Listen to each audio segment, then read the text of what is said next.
ನೀರು ಹೆಚ್ಚಿನ ಪ್ರಮಾಣದಲ್ಲಿ ಈಗ ರಿಲೀಸ್ ಮಾಡ್ತಾ ಇರೋ ಹಿನ್ನೆಲೆಯಲ್ಲಿ ನದಿ ತೀರದ ಪ್ರದೇಶದಲ್ಲಿರುವಂತಹ ಜನರಿಗೆ ಎಚ್ಚರಿಕೆಯನ್ನ ನೀಡಿದ್ದಾರೆ. ತುಂಗಭದ್ರಾ ನದಿ ಸುತ್ತಮುತ್ತಲೂ ಕೂಡ ನಿಷೇಧಾಜ್ಞೆಯನ್ನ ಕಟ್ಟೆಚ್ಚರವನ್ನ ವಹಿಸಲಾಗಿದೆ. ಸೇತುವೆಗಳ ಮೇಲೆ ಜನರ ಓಡಾಟಕ್ಕೆ ನಿರ್ಬಂಧವನ್ನ ಹೇರಲಾಗಿದೆ. ಕೊಪ್ಪಳ, ವಿಜಯನಗರ, ಬಳ್ಳಾರಿ ಜಿಲ್ಲೆಗಳಲ್ಲಿ ಹೈ ಅಲರ್ಟ್ ಘೋಷಣೆಯನ್ನ ಮಾಡಿದ್ದಾರೆ. ಹಲವು ಗ್ರಾಮಗಳು ಸಂಪರ್ಕ ಕಡಿತಗೊಳ್ಳಲಿವೆ. ಕಂಪ್ಲಿ ಸೇರಿದಂತೆ ಹಲವು ಸೇತುವೆಗಳು ಮುಳುಗಡೆಯ ಆತಂಕ ಇದೆ. ನದಿ ಪಾತ್ರದ ಗ್ರಾಮಗಳಲ್ಲಿ ಡಂಗೂರ ಸಾರಿ ವಾರ್ನಿಂಗ್ ಅನ್ನ ನೀಡಲಾಗ್ತಾ ಇದೆ. ಎಚ್ಚರದಿಂದ ಇರಲು ಈಗ ಸೂಚನೆಯನ್ನ ನೀಡಲಾಗ್ತಾ ಇದೆ. ಡಂಗೂರವನ್ನ ಸಾರಿ ನದಿ ದಂಡೆ ಇರುವ ಎಲ್ಲಾ ಸಾರ್ವಜನಿಕರು ಹುಷಾರಾಗಿರಬೇಕಾಗಿ ತಮ್ಮಲ್ಲಿ ಕೇಳಿಕೊಳ್ಳುತ್ತೆ. ಮತ್ತು ದನ ಕರುಗಳನ್ನು ಹುಷಾರಾಗಿರಬೇಕು ಮತ್ತು ನದಿಗೆ ಈಜಾಡಲಿಕ್ಕೆ ಹುಡುಗನ ತಂದೆ ತಾಯಿನೇ ಜವಾಬ್ದಾರರು ಮತ್ತು ಇದು ತಹಸೀಲ್ದಾರ್ ಆದೇಶ ಆಗಿದೆ.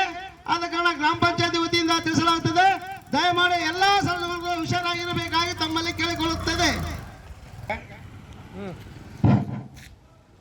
ಆನೆಗೊಂದಿಯ ಎಲ್ಲಾ ಸಾರ್ವಜನಿಕರಿಗೆ